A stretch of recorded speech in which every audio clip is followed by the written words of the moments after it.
ಎಲ್ರಿಗೂ ನಮಸ್ಕಾರ ಕಣ್ರಪ್ಪ, ಚೆನ್ನಾಗಿದ್ದೀರಾ? ಓಕೆ, ಪೊಲಿಟಿಕ್ ಮಸಾಲೆ ದೋಸೆಯಲ್ಲಿ ಮೇನ್ ಸುದ್ದಿ. ಓಕೆ, ಏನು ಗೊತ್ತೇನ್ರಪ್ಪ, ಮೋದಿಯವರು ಟ್ರಂಪ್ ಅವರಿಗೆ ಶರಣಾಗ್ಬಿಟ್ಟಿದ್ದಾರಂತೆ, ತಲೆಬಾಗಿದ್ದಾರಂತೆ. 18% ಟ್ಯಾರಿಫ್ನ ಇಂಡಿಯಾಗೆ ಕೊಟ್ಟಿದ್ದಾರೆ. ಯಾರು? ಟ್ರಂಪ್ ಅವರು. ಅಂದರೆ ಮೋದಿಯವರು ತಲೆಬಾಗಿದ್ದಾರೆ ಟ್ರಂಪ್ ಅವರ ಮುಂದೆ ಅಂತ ಕಾಂಗ್ರೆಸ್ ಅವರು ಹೇಳ್ತಾ ಇರೋಂಥದ್ದು. ಮೋದಿಯವರು ಅವ್ರು ಹೇಳಿದ್ದಕ್ಕೆ ಒಪ್ಕೊಂಡು ಭಯ ಪಟ್ಕೊಂಡು ಅವರಿಗೆ ಶರಣಾಗ್ಬಿಟ್ಟವ್ರಿ ಮೋದಿಯವರು ಟ್ರಂಪ್ ಅವರಿಗೆ ಅಂತ ಹೇಳ್ತಾ ಇರೋಂಥ ವಿಚಾರ ಬಂದಿದೆ ಕಣಪ್ಪ. ಆಮೇಲೆ ಇನ್ನು ಪ್ರವಾಸಕ್ಕೆ ಹೋಗ್ತಾ ಇದ್ದಾರೆ ಕಣಪ್ಪ. ಅಧಿವೇಶನ ಮುಗೀತು ಕಾಂಗ್ರೆಸ್ಸಲ್ಲಿ, ಫುಲ್ ಸ್ವಲ್ಪ ರೆಸ್ಟ್ ಬೇಕಂತೆ. ಸೊ ಹಿಂಗಾಗಿ ಸ್ಪೀಕರ್ ಅವರು ಪರ್ಮಿಷನ್ಗೋಸ್ಕರ ಕಾಯ್ತಾವ್ರೆ ಕಣಪ್ಪ. ಪರ್ಮಿಷನ್ ಕೊಟ್ಟ ತಕ್ಷಣ ಎಲ್ಲರೂ ಆಸ್ಟ್ರೇಲಿಯಾ ನ್ಯೂಜಿಲ್ಯಾಂಡ್ಗೆ ಆರ್ತಾ ಇದ್ದಾರಂತೆ. ಎಷ್ಟು 60 ಜನ ಶಾಸಕರು ಹೊರಗಡೆ ದೇಶಕ್ಕೆ ಪ್ರವಾಸ ಕಾಂಗ್ರೆಸ್ಸಿಂದ. ದುಡ್ಡು ಯಾರ್ದು? ಇದು ಸರ್ಕಾರದ ದುಡ್ಡನ್ನು ತಗೊಂಡು ಅವರು ಹೊರಡ್ತಾ ಇದ್ದಾರೆ, ಪಬ್ಲಿಕ್ ದುಡ್ಡನ್ನ ತೊಗೊಂಡು ಹೋಗ್ತಾ ಇದ್ದಾರಂತೆ. ಇನ್ನು ಎಲ್ಲ ಕಡೆ ವಿಡಿಯೋಗಳು ವೈರಲ್ ಆಯ್ತಾ ಇದೆ ಕಣಪ್ಪ. ದುಡ್ಡು ಯಾರ್ದು? ಯಾರ್ದೋ ದುಡ್ಡು ಎಲ್ಲಮ್ಮನೆ ಜಾತ್ರೆ ಅಂದಂಗೆ ಪ್ರವಾಸಕ್ಕೆ ಹೋಗ್ತಾವ್ರೆ. ಎಲ್ಲಿ? ನ್ಯೂಜಿಲ್ಯಾಂಡು, ಆಸ್ಟ್ರೇಲಿಯಾ, ಇಂಥ ಜಾಗಕ್ಕೆ ಹೋಗ್ತಾವ್ರಂತೆ 60 ಜನ. ಅಧಿವೇಶನ ಮುಗೀತಲ್ವಾ, ತುಂಬ ಪಾಪ ಮಾತಾಡಿ ಸುಸ್ತಾಗ್ಬಿಟ್ಟಿದ್ರಂತೆ 10 ದಿವಸ. ಸೊ ಅದಕ್ಕೆ ಸ್ವಲ್ಪ ರೆಸ್ಟ್ ಬೇಕಲ್ಲಪ್ಪ, ರೆಸ್ಟ್ ಬೇಕಲ್ಲ, ಅದಕ್ಕೆ ಪಾಪ ಪ್ಯಾರಿನ್ಗೆ ಟ್ರಿಪ್ ಹೋಗ್ತಾವ್ರಿ. 60 ಜನ, 50ರಿಂದ 60 ಜನ. ಸ್ಪೀಕರ್ ಓಕೆ ಅಂತ ಗ್ರೀನ್ ಸಿಗ್ನಲ್ ಕೊಟ್ಟರೆ ಆಸ್ಟ್ರೇಲಿಯಾಕ್ಕೆ ನ್ಯೂಜಿಲೆಂಡ್ಗೆ ಆರ್ಬಿಡ್ತಾರೆ ತಂಡಗಳು ಕಾಂಗ್ರೆಸ್ಸಿಂದ ಅಂತ ಹೇಳ್ತಾವ್ರೆ. ಇನ್ನು BJP ಅವರು ಫುಲ್ ಭಜನೆ ಹಿಡ್ಕೊಂಡು ರಘುಪತಿ ರಾಘವ ರಾಜಾರಾಮ್ ಅಂದ್ಬಿಟ್ಟು ಒಂದು ಹೋರಾಟವನ್ನು ಮಾಡ್ತಾ ಇದ್ದಾರೆ ಕಣಪ್ಪ. ಯಾರಿಗೆ? ಕಾಂಗ್ರೆಸ್ ವಿರುದ್ಧವಾಗಿ ಒಂದು ಭಜನೆ ಮಾಡ್ತಾವ್ರೆ. ಈ ಥರ ಅನ್ಯಾಯ ನಡೀತಾ ಇದೆ ಅಂತ. ಅನ್ಯಾಯ ಅಂದರೆ ಅನ್ಯಾಯ, ಹಾಡಲ್ಲಿ ಅನ್ಯಾಯ ಆಗಿರೋದನ್ನು ಹೇಳ್ತಾ ಇರೋದು. ಏನು ಅನ್ಯಾಯ ಆಗಿದೆ ಎಲ್ರಿಗೂ ಗೊತ್ತಿರೋಂಥ ವಿಚಾರ, ಏನು ನಡೀತಾ ಇದೆ ಏನಿಲ್ಲ ಅಂತ. ಓಕೆನಾ? ಇನ್ನು ಆನ್ಲೈನ್ ಗೇಮಿಂಗ್ ಒಳಗಡೆ 3 ಜನ ಸತ್ತೋಗಿರೋಂಥದ್ದು ಮಕ್ಕಳು. ದಯವಿಟ್ಟು ಯಾರೋ ಕೊಡೋಕೆ ಹೋಗ್ಬಿಡ್ರಪ್ಪ ಮೊಬೈಲು. ದಯವಿಟ್ಟು ಕೈ ಮುಗಿದು ಕೇಳ್ಕೊಳ್ತೀನಿ, ಮಕ್ಕಳಿಗೆ ಗೇಮು ಏನಾದರೂ ಇದ್ದರೆ ಅದನ್ನು ಫಸ್ಟು ಮೊಬೈಲಿಂದ ಡೆಲೀಟ್ ಮಾಡೋಕ್ಕೆ ಮೊಬೈಲೇ ಕೊಡೋಕೆ ಹೋಗ್ಬೇಡಿ ಮಕ್ಕಳಿಗೆ. ನೋಡಿ, ಆನ್ಲೈನ್ ಗೇಮ್ ನೋಡ್ಬಿಟ್ಟು ಅದು ಯಾವುದೋ ಕೊರಿಯನ್ ಗೇಮ್ ಅಂತೆ, ಒಂದು ಕೊರಿಯನ್ ಗೇಮ್ ಅಂತೆ. ಆ ಗೇಮ್ ನೋಡ್ಕೊಂಡು ಎಲ್ಲ ಬಿಲ್ಡಿಂಗ್ ಮೇಲಿಂದ ಬಂದು ಹಾರಿ ಸತ್ತಿರೋವಂಥದ್ದು. ದಯವಿಟ್ಟು ಈ ಥರ ಆಗಬಾರ್ದು. ದಯವಿಟ್ಟು ಮಕ್ಕಳನ್ನ ಹುಷಾರಾಗಿ ನೋಡ್ಕೊಳ್ಳಿ. ಓಕೆ ಏನ್ರಪ್ಪ? ಇನ್ನು ವಿಚಾರಗಳೇ ಕಣಪ್ಪ ಹೇಳ್ತೀನಿ, ಜಸ್ಟ್ ವೇಟ್ ಆ್ಯಂಡ್ ವಾಚ್. ಇನ್ನು ಸ್ವಾಮೀಜಿ ಕಣಪ್ಪ, ಏನಪ್ಪ, ಕಮಲಾಕರ್ ಭಟ್ ಜ್ಯೋತಿಷಿ, ಹೂ ಇಸ್ ಶಿ ಅಂತ ನಾವು ಕೇಳಬೇಕು. ಜ್ಯೋತಿಷಿ, ಹೂ ಇಸ್ ಶಿ, ಯಾರವರು ಅಂತ. ನೋಡ್ರಪ್ಪ, ಎಷ್ಟೋ ಜನ ನಾವು ನೋಡ್ತಾ ಇದ್ದೀವಿ, ಆಂಟಿಗಳು ಸವಾಸೆಲ್ಲ ಮಾಡ್ಯಕ್ಕೆ ಹೋಗಿ ಮಾಡಬಾರ್ದೆಲ್ಲ ಮಾಡಿ ಜೈಲು ಸೇರಿಕೊಳ್ಳೋದು ಆಗ್ಬಿಟ್ಟದೆ. ಯಾಕೆ ಹಿಂಗೆ ನಡೀತಾ ಇದೆ ಅಂತ ಗೊತ್ತಿಲ್ಲ. ಸೊ ಗಂಡ ಇದ್ರಂತೆ, ಮಕ್ಕಳು ಇದ್ರು ಅವ್ರಿಗೆ, ಪಾಪ ಏನೋ ಗೊತ್ತಿಲ್ಲಪ್ಪ, ಇವ್ರದ್ದೇನೋ ಹಂಗೆ ಮಾತುಕತೆ ಆಗ್ಬಿಟ್ಟು ಆನ್ಲೈನ್ ಹಂಗೆ ಫ್ರೆಂಡ್ಶಿಪ್ ಆಗ್ಬಿಟ್ಟು ಆ ಫ್ರೆಂಡ್ಶಿಪ್ಪು ಫುಲ್ಲು 5 ತಿಂಗಳಿಂದ ನಡೆದ್ಬಿಟ್ಟದಂತೆ. ಇನ್ನು ಯಾರಿಗೋ ಕೊಲೆ ಎಲ್ಲ ಆಗ್ಬಿಟ್ಟದೆ ಕಣ. ಸ್ವಾಮೀಜಿ ಅವರು ಅವ್ರ ಕಡೆಯವ್ರು ಯಾರ್ಯಾರು ಸೇರಿಕೊಂಡು ಓಡೋದು ಒಬ್ಬನಿಗೆ ಕೊಲೆನೂ ಮಾಡಕ್ಕೆ ಬಿಟ್ಟವ್ರಿ. ಏನಪ್ಪ ಇದು? ಕಿಲ್ಲರ್ ಸ್ವಾಮಿ ಅಂತ ಹೇಳ್ತಾವ್ರೀಗ. ನೋಡ್ರಿ, ಕೆಲವರು ಭವಿಷ್ಯಗಳ್ನ ಏನು ಹೇಳ್ತಾವ್ರು, ಅವ್ರ ಭವಿಷ್ಯ ಅವ್ರಿಗೆ ಗೊತ್ತಲ್ಲ, ಬೇರೆಯವ್ರ ಭವಿಷ್ಯಗಳ್ನ ಹೇಳ್ತಾರೆ. ಇವತ್ತು ಗುರು ಈ ಸ್ಥಾನದಲ್ಲಿದ್ದಾನೆ, ಶನಿ ಈ ಸ್ಥಾನದಲ್ಲಿದ್ದಾನೆ. ಓಕೆನಾ? ಕುಂಭರಾಶಿ, ತುಲಾರಾಶಿ, ಮೀನು ರಾಶಿ, ಸಿಂಹರಾಶಿ, ಎಲ್ಲ ರಾಶಿಗಳ ಬಗ್ಗೆನೂ ಹೇಳ್ತಾರೆ ಕಣಪ್ಪ. ಯಾರ್ಯಾರ ರಾಶಿಯಲ್ಲಿ ಯಾವ್ಯಾವ ದೋಷ ಇದೆ ಅಂತ. ನೋಡಿ, ಅವರ ರಾಶಿಯಲ್ಲಿ ಯಾವ ದೋಷ ಇದೆ ಅಂತ ಅವ್ರಿಗೆ ಗೊತ್ತಿರಲಿಲ್ಲ. ಹೆಂಗೆ ನೋಡ್ರಪ್ಪ ಇದು? ಅದೇನ್ರಪ್ಪ, ಯಾಕೆ ಬೇಕಾಗಿತ್ತಪ್ಪ ಸವಾಸ, ಆ್ಯಂಟಿ ಸವಾಸ ಯಾಕೆ ಬೇಕಾಗಿತ್ತು ಅಂತ ಕೆಲವ್ರು ಕೇಳ್ತಾವ್ರೆ ಕಣಪ್ಪ. ನಾನೆಲ್ಲ ಜನಗಳು ಕೇಳ್ತಾವ್ರಿ. ಏನೋ ಅಲ್ಲಿ ಇಲ್ಲಿ ಪಾಪ ಮಾಧ್ಯಮದಲ್ಲಿ ಏನೋ ಒಂದು ಮಾಡಿಕೊಂಡಿದ್ರು, ಚೆನ್ನಾಗಿ ನಡೀತಾ ಇತ್ತು. ಸವಾಸ ಮಾಡಿ ಏನಂತಾರೆ, ಕೋತಿ ತಾನು ಕೇಳಿದ್ರೆ ಹೊಲನೂ ಕೆಡಿಸ್ತಂತಾರಲ್ಲ, ಹಂಗೆ ಕೆಡ್ಸಾಕ್ಬಿಟ್ರು ಕಣಪ್ಪ. ಹೋದ್ರು ಅಷ್ಟೇ ಕತೆ. ಏನು ಮಾಡ್ತೀರಾ ಈಗ? ಅದಕ್ಕೆ ಜ್ಯೋತಿಷಿ ಹೂ ಇಸ್ ಶಿ ಅಂತ ನಾವು ಕೇಳಬೇಕು. ಓಕೆನಾ? ಯಾರವರು, ಯಾಕೆ ಬೇಕಾಗಿತ್ತು ಅಂತ ನಾವು ಕೇಳುವಂಥ ಪ್ರಶ್ನೆ. ಓಕೆನಾ? ಇನ್ನು DK ಸಾಹೇಬರಿಗೆ ಮತ್ತು ಮುನಿರತ್ನ ಸಾಹೇಬರಿಗೆ ಏನಪ್ಪ ಮಾತುಕತೆ ನಡೀತು ಕಣಪ್ಪ. ಏನು ಸದನದಲ್ಲಿ ನಡೀತು. ಏನು ನಡೀತು? ಬಲ್ಪ್ಗಳನ್ನೆಲ್ಲ ಚೇಂಜ್ ಮಾಡಬೇಕು. ಸುಮಾರು ಬಲ್ಪ್ಗಳೆಲ್ಲ ಹಳೇವು ಹಂಗೆ ಅವೆ. ರೋಡ್ಗಳಲ್ಲಿ ಸ್ಟ್ರೀಟ್ ಲೈಟ್ಗಳೆಲ್ಲ ಹಳೇದನ್ನೇ ಹಾಕ್ಬಿಟ್ಟು ಅದನ್ನೇ ಲೆಕ್ಕ ತೋರಿಸಿ ಸರ್ಕಾರಕ್ಕೆ ಕೊಡ್ತಾರಲ್ಲ, ಯಾಕೆ ಹಿಂಗೆ ಮಾಡ್ತಾರೆ ಅಂತ ಅವರು.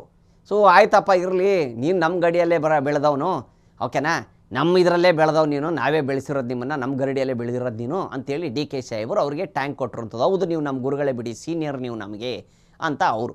ಸೊ ಹಿಂಗೆ ಮಾತುಕತೆಯಲ್ಲಿ ಆಯ್ತು, ಅದೆಲ್ಲ ವಿಚಾರ ಬಿಡು, ಏನು ವಿಚಾರ, ನೀನು ಕರೆಸಿರೋದೊಂದು ಪ್ರೀತಿ ವಿಶ್ವಾಸದಿಂದ ಮರ್ಯಾದೆ ಕೊಟ್ಟು ಕರೆಸಿದ್ದೀವಿ ಅಂತ DK ಸಾಹೇಬರು ಅವ್ರಿಗೆ ಹೇಳಿದ್ರು ಕಣಪ್ಪ. ಆಯ್ತಪ್ಪ, ನೀವು ನಮ್ಮ ಗುರುಗಳು ಆ ಸ್ಥಾನದಲ್ಲಿ ಆಯಿತು ಅಂತ ಮುನಿರತ್ನ ಸಾಹೇಬರು.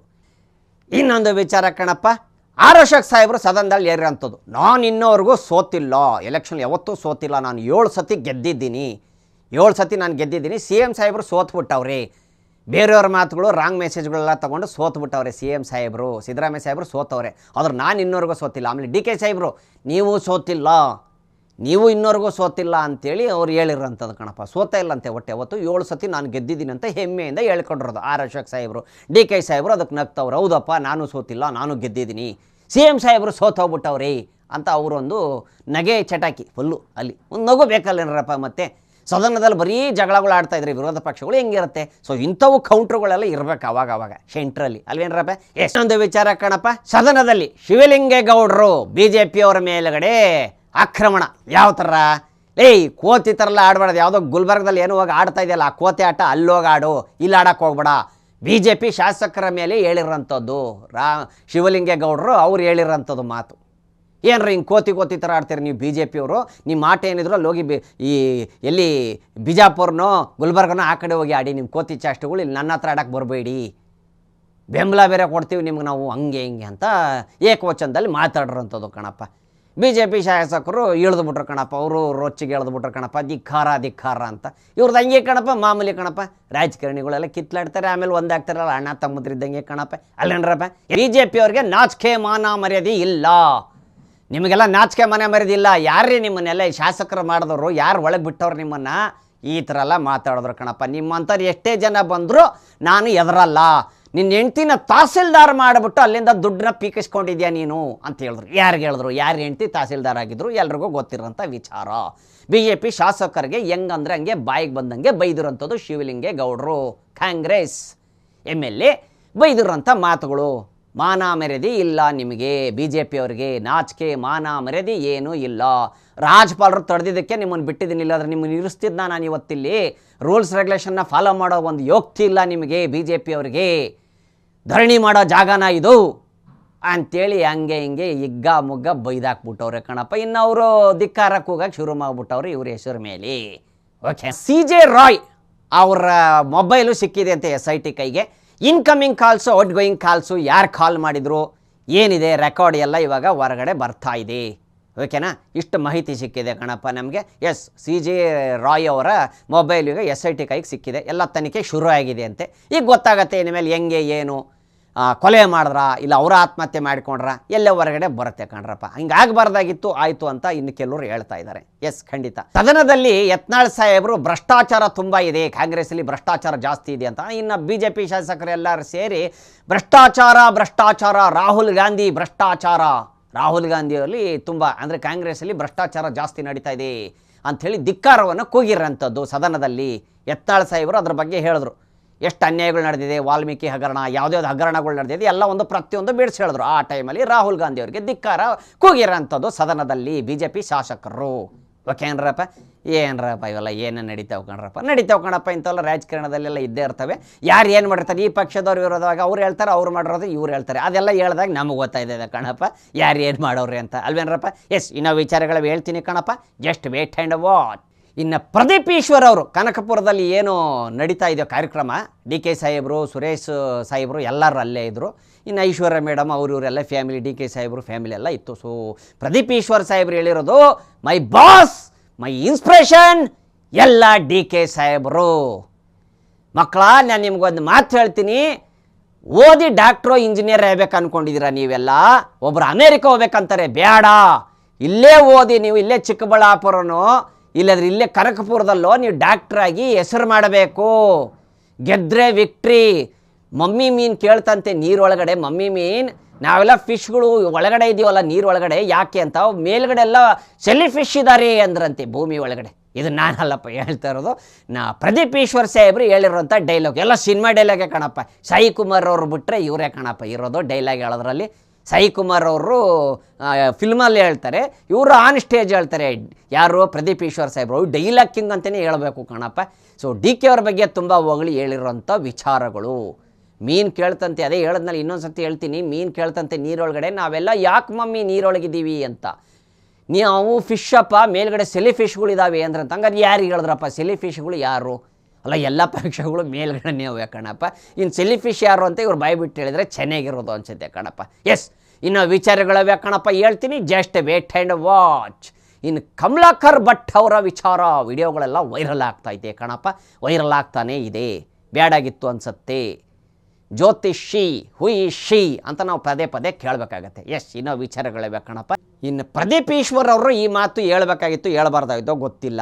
SSLCಯಲ್ಲಿ ಯಾವುದೋ ಒಂದು ಸಬ್ಜೆಕ್ಟ್ ಹೋಗೈತಂತ ಸಾಯಕ್ಕೆ ಹೋಗ್ಬೇಡ ಮಗುವೆ, ಮತ್ತೆ ನೀನು ಹುಟ್ಟು ಬಂದರೆ LKGಯಿಂದ ಹಾಕ್ತಾರೆ ಅಂತ ಇವರು ಕೊಟ್ಟರು ಅಂತ ಒಂದು ಮೆಸೇಜು. ಈ ಮೆಸೇಜ್ ಯಾಕೋ ಸರಿ ಅನ್ನಿಸ್ತಾ ಇಲ್ಲ ಕಣಪ್ಪ, ಜನಗಳಿಗೆ ಬೇಜಾರಾಗ್ಬಿಟ್ಟವ್ರು ಕೆಲವರು. ಇದು ಕೇಳಿಬಿಟ್ಟು ಸಾಯಲ್ಲ ಧೈರ್ಯ ಮತ್ತೆ ಬರೀಬೇಕು ಅಂತ ಹೇಳ್ಬೇಕು ಇವರು. ಮತ್ತೆ ಬರೀಬೇಕು, ಬೇಜಾರು ಮಾಡ್ಕೊಂಡು ಆತ್ಮಹತ್ಯೆ ಇಂಥವೆಲ್ಲ ಮಾಡ್ಕೊಳಕ್ಕೆ ಹೋಗ್ಬೇಡ ಅಂತ ಹೇಳೋ ಮಾತು ಹೇಳಬೇಕು. ಮತ್ತೆ ನೀನು ಸತ್ರೆ LKGಗೆ ಹಾಕ್ತಾರೆ ನಿಮ್ಮನ್ನು ಅಂತ ಹೇಳೋ ಮಾತನ್ನ ಹೇಳ್ಬಿಟ್ಟವ್ರೆ ಪ್ರದೀಪ್ ಈಶ್ವರ್ ಸಾಹೇಬರು. ಹೇಳ್ಬಾರ್ದಾಗಿತ್ತು ಅನ್ಸುತ್ತೆ, ಜನಗಳು ಮಾತಾಡ್ತಾವ್ರೆ ಕಣಪ್ಪ. ನಾವಲ್ಲಪ್ಪ, ಕಣ್ಣಿಂದ ನೋಡಿದ್ದು ಕಿವಿಯಿಂದ ಕೇಳಿದ್ದು ಮಾತ್ರ ನಾವು ಹೇಳೋದು ಪೊಲಿಟಿಕ್ ಮಸಾಲೆ ದೋಸೆಯಲ್ಲಿ, ಓಕೆನಾ? ಇನ್ನು ವಿಚಾರಗಳಿವೆ ಕಣಪ್ಪ, ಹೇಳ್ತೀನಿ, ಜಸ್ಟ್ ವೇಟ್ ಆ್ಯಂಡ್ ವಾಚ್. ಇನ್ನು CT ರವಿ ಸಾಹೇಬರು ಹೇಳಿರೋಂಥದ್ದು ಕಣಪ್ಪ. CT ರವಿ ಸಾಹೇಬರು ಸದನದಲ್ಲಿ ಹೇಳಿರೋಂಥದ್ದು 2023ರಲ್ಲಿ 170 ದರೋಡೆಗಳು ಅವಿವಂತ ಆಗಿತ್ತು. 170 2023ರಲ್ಲಿ. ಈಗ 1000 ಚಿಲ್ಲರೆ ಆಗಿಬಿಟ್ಟಿದೆ ದರೋಡೆಗಳು. ರೌಡಿಗಳು ಎದ್ದು ನಿಂತ್ಕೊಂಡ್ಬಿಟ್ಟವ್ರೆ. ದರೋಡೆಗಳು ಎಲ್ಲ ಕಡೆ ಆಗ್ತಾಯಿದೆ. ಚಿನ್ನದ ಅಂಗಡಿಯಲ್ಲಿ ಲೂಟಿ, ಬ್ಯಾಂಕ್ಗಳು ಲೂಟಿ. ಇವರಿಗೆಲ್ಲ ಕುಮ್ಮತ್ತು ಯಾರು ಕೊಡ್ತಾ ಇದ್ದಾರೆ? ಸಪೋರ್ಟ್ ಯಾರು ಮಾಡ್ತಾ ಇದ್ದಾರೆ? ಇವರಿಗೆ ಸಪೋರ್ಟ್ ಮಾಡ್ತಾರೆ ಯಾರು? ಕಲಾವಿದರಿಗೆ ನಟ್ಟು ಬೋಲ್ಟ್ನ ಟೈಟ್ ಮಾಡ್ತೀನಿ ಅಂತ ಹೇಳಿದ್ರಲ್ಲ, ಅಂದರೆ ಅದು DK ಸಾಹೇಬರು ಹೇಳಿದರು ಕಣಪ್ಪ. ಯಾರಿಗೆ? ಕಲಾವಿದರಿಗೆಲ್ರಿಗೂ ನಟ್ಟು ಬೋಲ್ಟು ಟೈಟ್ ಮಾಡ್ತೀನಿ ನಾನು ಅಂತ DK ಸಾಹೇಬರು ಹೇಳಿದರು ಅನ್ಸತಿ, ಎಲ್ಲರಿಗೂ ಗೊತ್ತಿರೋಂಥ ವಿಚಾರ. ಇವರು ನಟ್ಟು ಬೋಲ್ಟು ಟೈಟ್ ಮಾಡಬೇಕಾಗಿರೋದು ಕಲಾವಿದರಿಗಲ್ಲ, ರೌಡಿ ಗುಂಡಾಗಳಿಗೆ ಟೈಟ್ ಮಾಡಬೇಕಾಗಿರೋದು. IT BT ಅವ್ರಿಗೆ ಟೈಟ್ ಮಾಡೋಕ್ಕೆ ಹೋಗ್ತಾರೆ, ಯಾರ್ಯಾರಿಗೋ ನಟ್ಟು ಬೋಲ್ಟು ಟೈಟ್ ಮಾಡೋಕ್ಕೆ ಹೋಗ್ತಾರೆ. ಯಾರು ಬಿಸ್ನೆಸ್ ಮ್ಯಾನ್ಗಳು ಅವ್ರು ನಡೆಸ್ಕೊಂಡು ಹೋಗ್ತಾರೋ ಅವ್ರನ್ನ ಬಿಟ್ಟು, ರೌಡಿಗಳನ್ನೆಲ್ಲ ಬಿಟ್ಟು ಬೇರೆಯವ್ರಿಗೆಲ್ಲ ಟೈಟ್ ಮಾಡ್ತಾರಂತ ಸರ್ಕಾರ ಅಂತ ಹೇಳೋ ಅರ್ಥ. ಅಂದರೆ ಈ ಸರ್ಕಾರ ಹಿಂಗಿದೆ, ಕಾಂಗ್ರೆಸ್ ಸರ್ಕಾರ ಅಂತ ಹೇಳೋ ಅರ್ಥದಲ್ಲಿ ಅವ್ರು ಹೇಳಿರ್ತಾರೆ ಕಣಪ್ಪ, ಓಕೆನಾ?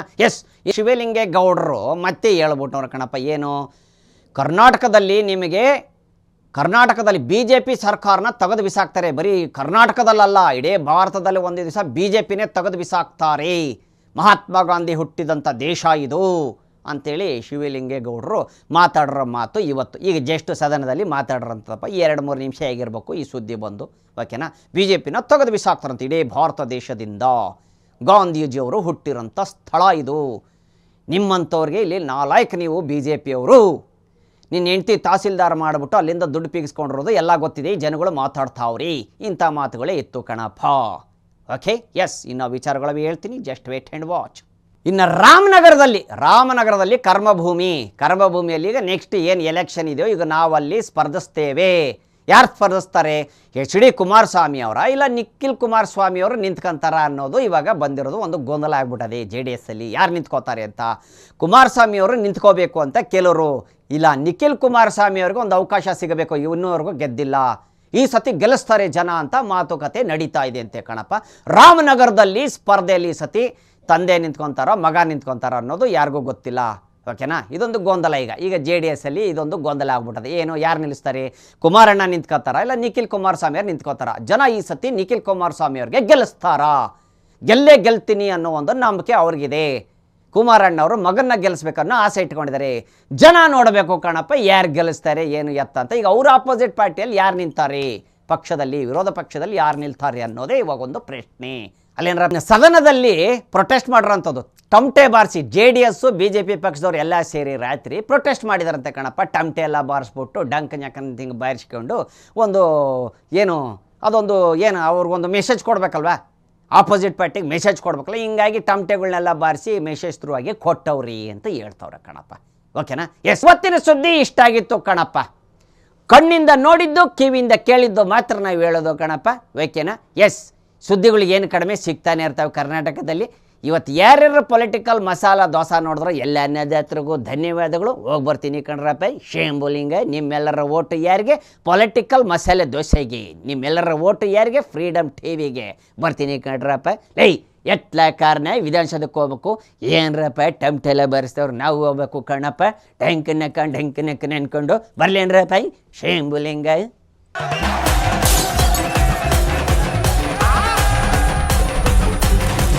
ಕ್ಷಣದ ಸುದ್ದಿಗಳಿಗಾಗಿ ಫ್ರೀಡಮ್ ಟಿವಿ ಸಬ್ಸ್ಕ್ರೈಬ್ ಮಾಡಿ, ಲೈಕ್ ಮಾಡಿ ಹಾಗೂ ಫಾಲೋ ಮಾಡಿ. ಹೊಸ ಸುದ್ದಿಗಳ ನೋಟಿಫಿಕೇಶನ್ಗಾಗಿ ಬೆಲ್ ಐಕಾನ್ ಮೇಲೆ ಕ್ಲಿಕ್ ಮಾಡಿ.